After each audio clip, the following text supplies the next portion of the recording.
Hey guys, this is GamerGuy. Welcome to the first Pokemon TCG history video recorded on the new desktop. I did actually have this video recorded beforehand, but unfortunate circumstances with one of our esteemed members, Sai, getting the flu, as well as, you know, setting up new computer and stuff, kinda means I want to redo this from here because we have better quality on this now, so we'll go for it. This is the Generations set here, so fun fact on the history of this one, it did not come out as a main set that you could just buy a box of. This is, I think, maybe the first time, or at least the first time in a while, where a large set like this has been unavailable in normal sort of boxes and such. As you can see by the fact that this has got the Elite Trainer box one on here, you had to get special sets for this, and being a celebration of like the 20th anniversary of Pokemon and whatnot, it came out over the course of many months with different products and whatnot here. When it first came out, it was actually not possible to get this in like a normal Elite Trainer box thing. It was only possible to get it in blister packs. Those blister packs came with some of these lovely looking promos down the bottom here, and these are gorgeous, don't get me wrong. As we zoom in on the stuff there, they just look absolutely beautiful. Basically none of them are playable. This is the only one that might be borderline, but it was only 3 packs per thing too. However, on PTCGO, when you got came with like a coin and some sleeves as well. I don't think they did that in real life because they were just blister pack things, but like you could get Celebi sleeves and whatnot for it. And yeah, 3 packs, that was it. That was all you could get from each one. And some of the cards in here, well, most of them are reprints. It is a Gen 1 base set, and we've had a lot of these cards throughout the format itself, but some of them are brand new, including the Jolteon up here, and this was incredibly valuable at the time online. This cost like twice as much as what Shaymins did to trade for, and Shaymins were already ridiculous, so yeah, it was very hard to be playing at this sort of point. I had so many Celebi things because I just opened a ton of this set trying to get that Jolteon.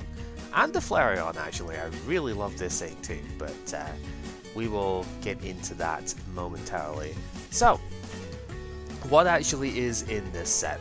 Well, like I said, the main thing, we get the promo stuff from the blister packs and whatnot here. Again, none of these are really playable, but it's an artwork appreciation set more than anything here, so we will at least show them off. I really love the Jirachi here as well. Absolutely stellar artwork there. The Darkrai is the only one that might be playable if you are playing like one prize Dark decks anyway, because Abyssal Sleep is pretty annoying, right? 80 damage for 2 Dark in the color is a bit expensive to charge, but it makes the opponent have to flip 2 coins to wake up, and that can be very disruptive and buy you a couple of turns potentially. Max Elixirs can go to this thing as well, of course, so maybe you can make it work. Fighting Fury Belt can make it survive a little bit longer. It's neat. That's all there is to say about it. These other promos I've separated out here are not actually legal for this exact like set, because we are doing this as a separate thing, right, before Fates Collide comes out. These were released roughly 2 per month in general, and yeah, I'll just show them off now so that I don't have to show them off later, because realistically none of them are actually playable. They just look amazing, so we'll see them as we go. At least the Keldeo is level 4 searchable, but yeah, no, it's obviously really bad. Genesect is super futuristic looking, at least that's kind of cool. It just fits its theme very well, doesn't it? But not really super good. Meloetta, adorable, even though I don't like this Pokemon, to be honest. I just think the artworks that it gets look really good. So they make the best of what they have, I suppose. And then yeah, Volcanion and Magearna actually don't come out until around Steam Siege. So that's when the other like Volcanion, Magearna stuff comes out as well. The Magearna itself is sort of noteworthy as an exact like counter to Rainbow Road decks.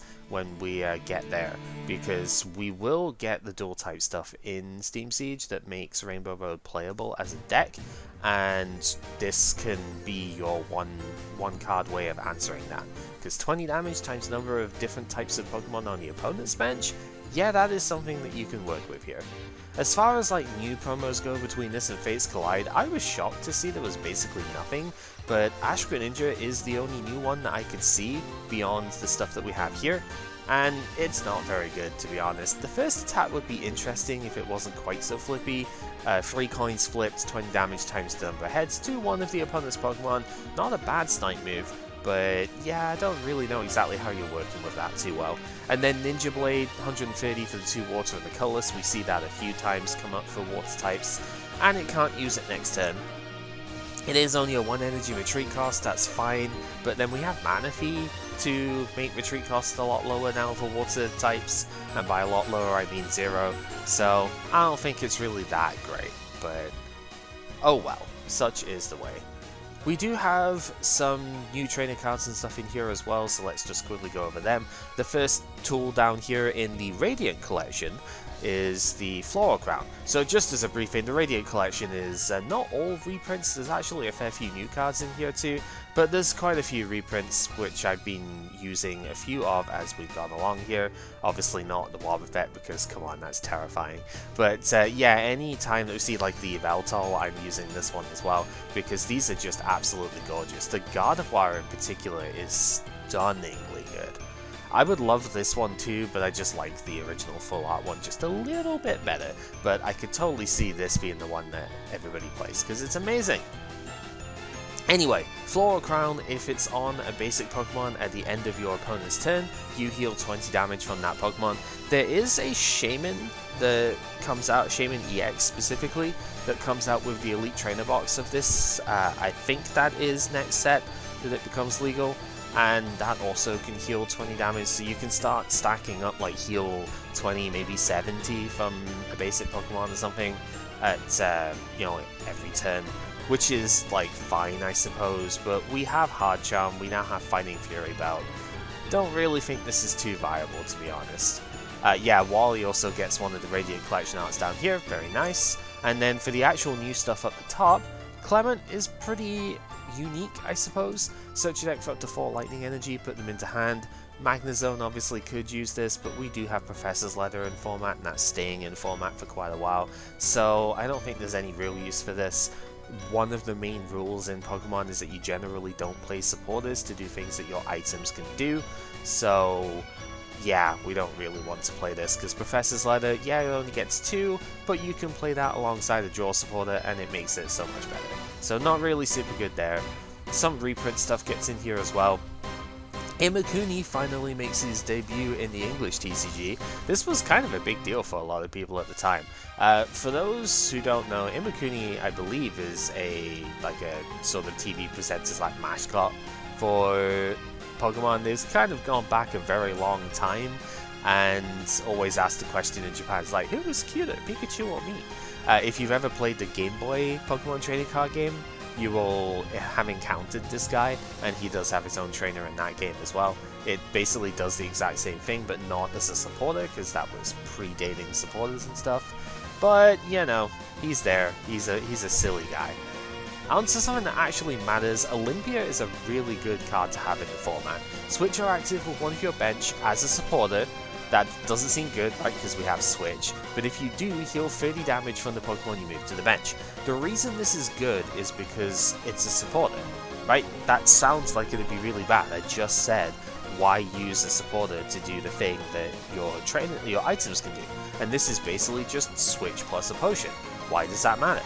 Because item lock is really prevalent in this format, and unlike using the item to search for stuff out your deck, this one does a function that you really would want in certain matchups against stuff like Seismitoad, which is only doing 30 base damage, but it does lock you out of playing items. So being able to switch to the bench to your better attacker and heal the damage that Seismitoad did to you, super important. So this one could actually make a difference. Also, because VS Seeker exists, then we can actually use it with that too. It makes it really good. Revitalizer is the other main, in fact it's the other only, like, new trainer card that's in this set. This item card puts 2 grass Pokemon from your discard pile into your hand. So this enables Vileplume a lot more, unfortunately, but it also works super well with Battle Compressor for Vesiquen decks. Because with Forest of Giant Plants being available, you can evolve your grass Pokemon basically immediately, and you just discard like 2 grass plus, I guess, a supporter card if you want for Vesiquen with your Battle Compressor, and then revitalize the Combi and the Vesiquen that you discarded, and just go Forest of Giant Plants, evolve straight away. Yeah, Vesiquen decks really enjoy having this card around. So I'm pretty sure Sai is going to be playing like a Vesiquen deck this time around. I've been looking into it at the very least because I would like to see it. I think now is a good time to start actually using it. So yeah, this card's really cool. On to the Pokemon themselves. Most of them are going to be down the bottom, but we'll just go in order because artwork and stuff here. There are new Pokemon for the Venusaur, Blastoise, and Charizard, like EXs and stuff here. They are actually new EXs as well as the Megas, so I suppose there is that. Venusaur still isn't very good, and none of them have Spirit Links until the end of the generation, so they're still not very good. But yeah, Venusaur not too impressive, couple of status conditions, I guess that's cool, but nah. The actual Mega Venusaur, Bloom Buster, is probably better than the original one, but it is a coin flip on this thing, so I don't know, at least you can DCE this, but Crisis Fight is probably the better attack overall. If you flip heads on this though, it does do 30 to each of the opponent's bench, so that is cool. But then you've got to put Trick Coin on this thing, because we don't have Victini in format right now, so no reflipping shenanigans on that. Really just seems bad. We do get a reprint of the Adaptive Evolution Caterpie and Metapod, but the Butterfree is still the same one we had before, it's still really bad. I don't think this version of Caterpie Metapod ever gets a Butterfree that you can use that's like any good, so oh well. Leafeon is a new card. Not super impressive though. 2 Energy Retreat I guess is kind of whatever, but it's not Heavy Ball, Surge Ball, so blah. And the main attack is Nature's Breath, which for 2 grass to colors does 90. That's okay. 120 if you've got if there is a stadium in play, and you heal 30 from this Pokemon. So with Fighting Fury Belt, it can hit 130 with a 210 HP Pokemon and heal some damage off on itself. It's fine, right? That is 2 shot numbers, but it's for free energy in a type that doesn't really have that much acceleration at the moment. Just seems very lackluster. Max Elixir can only go so far, you know? Charizard gets another one here, of course it does, but it's like Flame Cloak. It seems good in theory, being able to do a little bit of damage and attaching energy for the discard to the Pokemon, but then you're leaving this 180 HP dude vulnerable in the active, and that is just really bad. Just play the old Charizard EX, it is much better. The Mega Charizard, it's Mega X, but it's a fire type this time, so at least there's that going for it, I suppose, because that means you can Blacksmith to it, and it doesn't take 5 energy to attack. That is something every other Mega Charizard so far has, so cool for it, I suppose. Problem is the attack is awful. 1 fire, triple colorless sounds good, because yeah, I can Blacksmith this, but you have to flip for every fire energy that's on this thing, and do 50 more for each hex. I think this is the same attack that was on Mega Blaziken, and I said it was awful there, and it's equally awful here. I think maybe this guy's got 10 more HP, I don't remember exactly how much Mega Blaze had, but it's terrible. There's just no justifying it really. Ninetales EX is new. It has Roast Reveal on an attack, which is not amazing because you got an attack going first, right? 170 HP is also on the lower end for our EXs now, but at least you can Fury Belt these things nowadays, so there is that. But yeah, discard Fire, draw 3 for Fire Energy on it. Not super good. Fire Blast you can fuel with a Blacksmith DC sort of thing, but it's not powerful enough really. 130 is something that you can do on as a 1-prizer, and the flip tails thing, honestly the Entei just kind of does it better as well. Like, discarding a fire means you've got to commit another energy to this next turn, doesn't seem very good. So yeah, not really any use for the Ninetales unfortunately. The Blastoise line has okay attacks, but they're just too expensive to charge. Like Hydro Press is more expensive than what a Megalo Cannon was in the black and white days, right? So it's just not great, really. Yeah, too expensive. And then the new Mega Blastoise, at least it does 180, which is good, right? The other one, the old one technically did 180, but it was spread over 3 Pokemon, so you wouldn't always get what you wanted out of it. But this one, 180 damage straight up, does take a 4th energy, but it is a DCE, so you could still pay it for 3 energy. Problem is, Flipping Tails discards 2. It's a Mega, so at least you could Mega Turbo and stuff from there, so it's not the end of the world if you get the Tails Flip. But it does mean you've got to commit more resources to it, so yeah, I don't know. Vaporeon-EX is our next one over here. This 180 HP free energy retreat, so at least you could Heavy Ball Search it, but this is in direct competition with Seismitoad, basically, with its attack numbers and everything, and it doesn't even come close, right?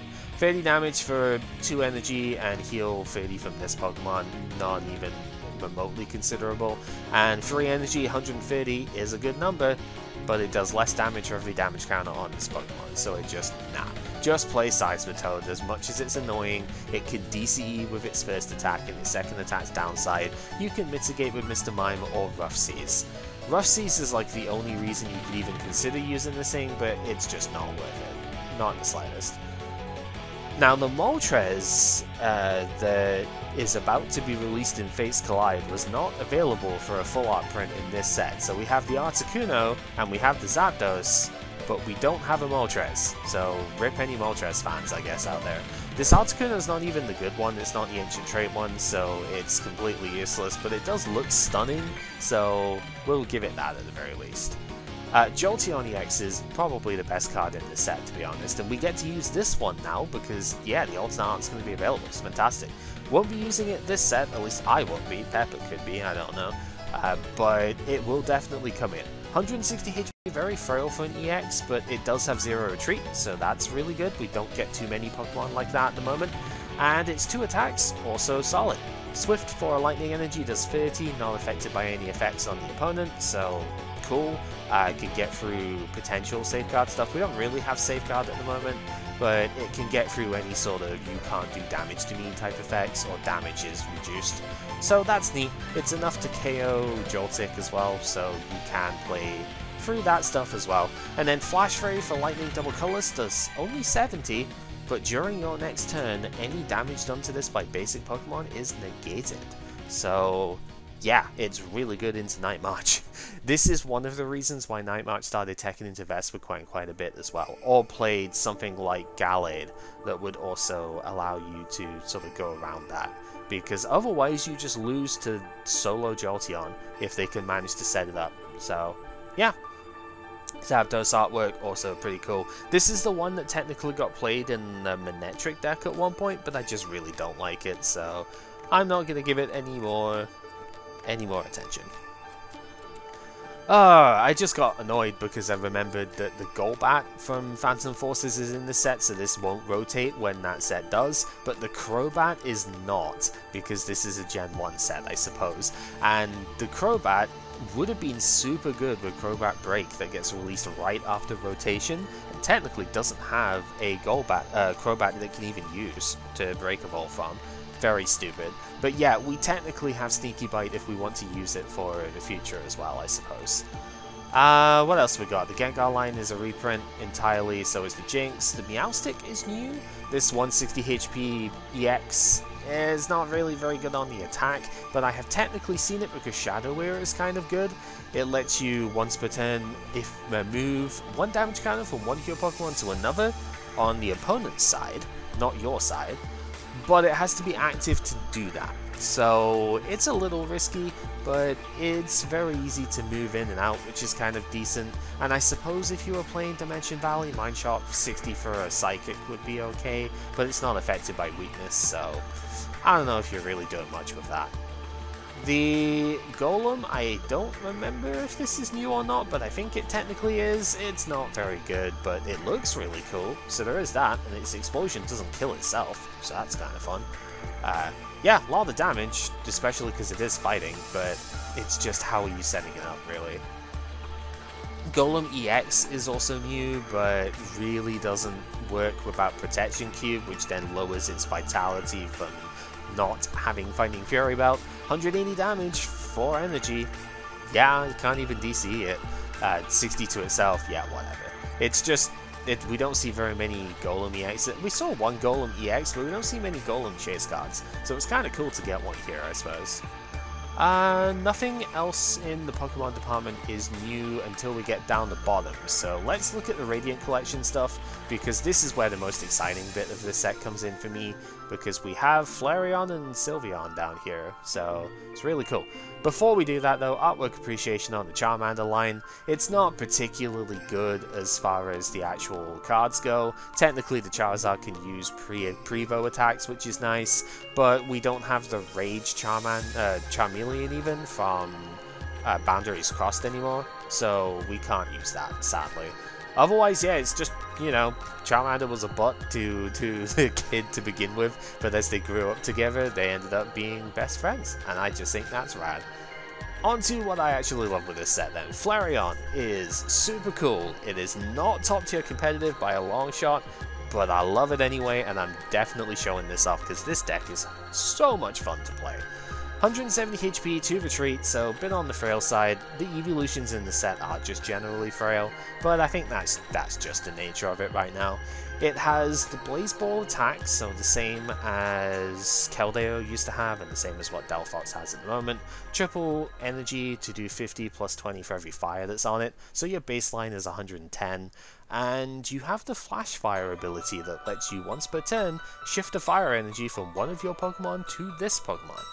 So this means you can go ahead and max Elixir to a Shaman that you've got on your bench, and then just shift the energy over later on to the active Flareon. It's great. It's got Fire Synergy with Blacksmith, obviously. It does not discard your energy, which is really good. That's the difference between this and like Camerupt or something. This just keeps going.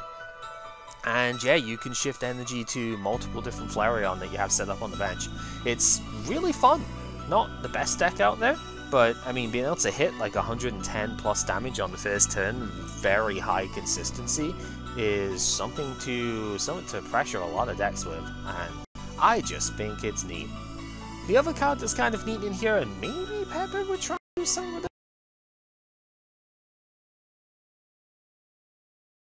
Sylveon, also 170 HP, also looks heckin' adorable over here too. The Eevee is such a nice touch in this artwork. 2 decent attacks. For a double colorless energy, Dress Up does 30, plus 30 if you've got a tool attached, so put Fighting Fury Belt on, that's 70 for double colorless, pretty good. And then for 2 fairy and a colorless, a little bit of a mismatched cost, but whatever. 100 damage, you then have to shift a fairy energy from this Pokemon to one of your bench, but if you do, you heal 50 from that Pokemon. So if you can set 2 Sylveon up, you can Fairy Guard and retreat between them, shift energy as you go, and do a lot of healing stuff with it as well. It's very fun. Fates Collide does give a support card for this in Fairy Drop that will heal 50 from something with a Fairy energy on it, and you do this sort of thing instead of Max Potions, so you can preserve more energy in play. It's fine, probably reasonable in a Fairy Box type deck to be honest, but I don't know, like, it's maybe a bit tricky to use would be the thing, but it's very cool, and we might see it. Both of these cards do have gorgeous alt arts down the bottom here as well. So the Flareon, just look at this. They're so happy.